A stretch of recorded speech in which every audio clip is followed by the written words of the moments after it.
Hello, my name is Holly, and I'd like to welcome you to the presentation part of our website, Why Thinking About Gender in Elementary Schools Matters. In this slideshow, you will find information about gender biases in classrooms, transgender issues, gender roles and stereotypes, and gender portrayals in children's literature. For more information about these topics, to learn about tips that you can use in your classroom, and for additional resources, please visit those portions of our website. My name is Natalie. I'll be discussing gender bias in the classroom. Gender bias in the classroom reflects gender inequity in society. Although we are assigned a sex at birth, gender is something different. An individual's sex refers to their anatomy and biological characteristics. Gender is a social construct that refers to the roles, behaviors, and activities men and women are expected to align with. The unequal position of women and men in society, and the dominant view of gender as a strict binary, leads to differential treatment or bias in the classroom. Boys and girls are treated differently within the classroom by their teachers and their peers. Society has different expectations for their academic achievement and their behavior, which has effects on their educational experience and their self-esteem. It's important to note in this discussion that the dynamic is not relegated to the classroom, but to the entire school community. Teachers themselves experience similar biases. Often the power structures place men in leadership positions in schools, while women and people of color fill the less prominent roles. Sexism and bigotry play out amongst the adults. So challenging gender bias in the classroom often means challenging it system-wide in the whole school community. Research has established that gender bias is a reality in classrooms, and that it has an effect on academic achievement and on self-esteem. Female students suffer the most, but male students are also affected by gender bias and the strict gender role binary.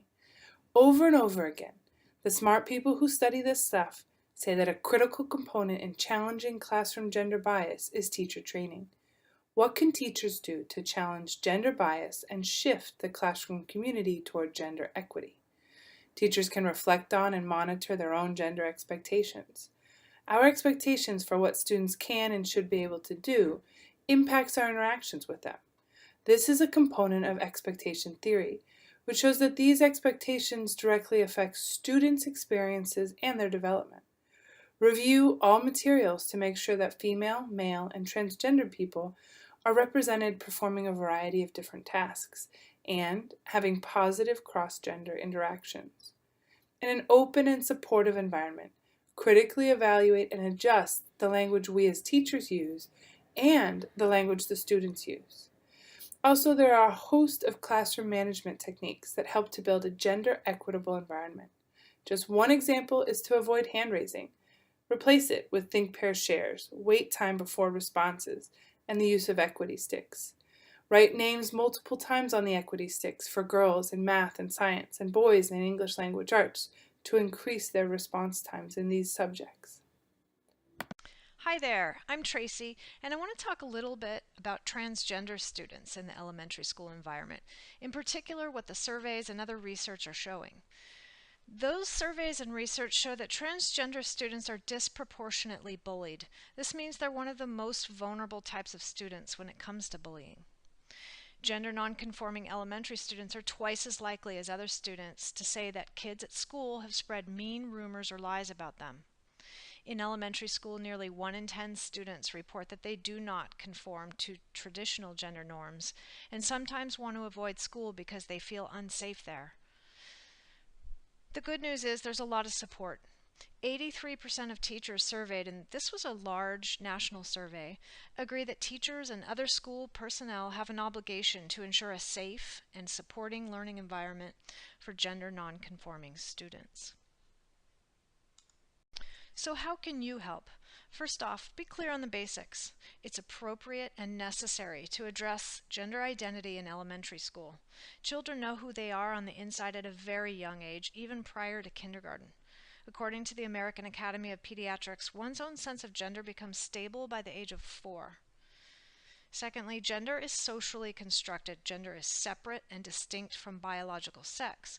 One's biological sex is determined by reproductive organs and sex chromosomes, while gender, on the other hand, refers to the roles, behaviors, and activities that men and women are expected to perform.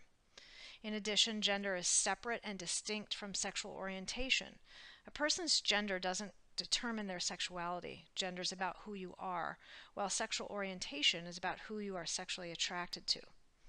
Finally, gender exists on a spectrum. The polar opposites of masculine and feminine may not represent the reality for many kids.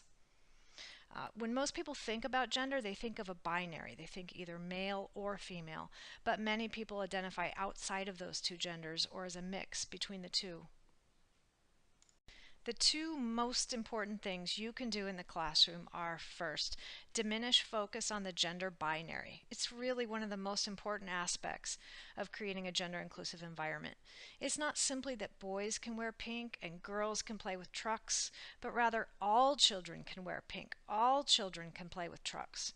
Challenge your students' thinking. Tell them colors are for everyone. Ask them who gets to decide who plays with what. Secondly, work on creating a gender inclusive practice. This takes time, introspection, and a little extra thought, but it's so worth it. Research shows that an inclusive curriculum, which might include things like reading books with transgender characters or writing math word problems and writing prompts that recognize different family structures or maybe show non-traditional gender roles, these kinds of things result in less harassment and increased acceptance. There's lots more on this in our classroom tips and in the resources section of this website. Go ahead and check it out. Hi, I'm Stephanie, and in this section I wanted to ask, how are gender stereotypes harmful to children? Let's start with some ways elementary schools reinforce gender stereotypes using the infographic on the left. The first area is sports. The norm even today is that children choose traditional gender-conforming sports either through self-selection or because a facilitator has segregated students by sex. Next is fashion. Many campuses sell apparel for adults and children, reinforcing gender stereotypes by color, design, and even the comments we make about a child's appearance one day and not the next. Then there's play. In the classroom or on the playground, too often gender stereotypes creep up as students once again segregate by sex and choose activities that comport to traditional gender roles, such as kitchen centers, baby care and crafts on one end, to sports, Legos, and use of imaginary weapons on the other. The last on the list is media. From unequal representation and acknowledgement of contributions across the gender spectrum to the way adults are portrayed in the workplace and family, children internalize the subtle messages that they have to commit to following gender stereotypes to feel accepted in our society. So let's revisit that question. How are gender stereotypes harmful to children? Research supports that such stereotypes make it acceptable for others, including students and educators in a school, to make judgments and act on them through comments and bullying. And because children are so aware of their surroundings and want to fit in, gender stereotypes may prevent them from trying new things, limiting their personal interests and creativity, which unfortunately perpetuates the problem.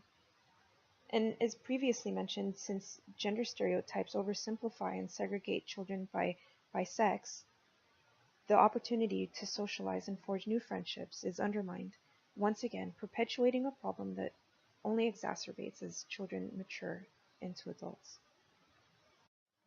Knowing that these are real issues at the elementary level, what can we do to create a more gender-inclusive environment? The answer lies in mindfulness and action. Openly welcome discussion that tackles gender stereotypes, whether it's something you hear or observe. We cannot change a problem if we are unaware that it's even a problem. Guide children to learn new skills and encourage exploration, or organize free time so that all students visit every activity or center over a week, for example. Outside, ensure that students learn the necessary skills to participate in a certain game or sport. And lastly, create activities that require teamwork based on skills and interests that are gender non-conforming and neutral. Our role in the classroom is to chip away at the implicit and explicit messages our children internalize about gender stereotypes.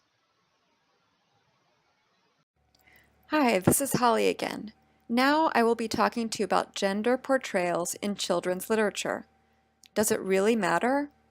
Research demonstrates that most children's books, even today, feature male protagonists, and when females are represented, it is often in a supportive role, such as a best friend or little sister. Study after study shows that the way that gender is represented in children's books affects the way that children see their roles in the world, including their choices of activities, their goals for the future, and even their own self-esteem. An important part of information literacy is teaching children to critically view how gender is portrayed in books and all media. For example, you might ask children, what is this book telling us about how children should behave, what they can play with, what they can wear, and what they can do? Are there different messages for different children? Gender portrayals in children's literature, empowering teachers and librarians. Teachers and librarians can choose books that portray characters who come from many different backgrounds, possess a range of personality types, characteristics, and interests, participate in a variety of activities outside of traditional gender roles. What books are you already using that challenge traditional gender roles? To find out about more books and other materials that challenge traditional gender roles, check out the resources page on our website.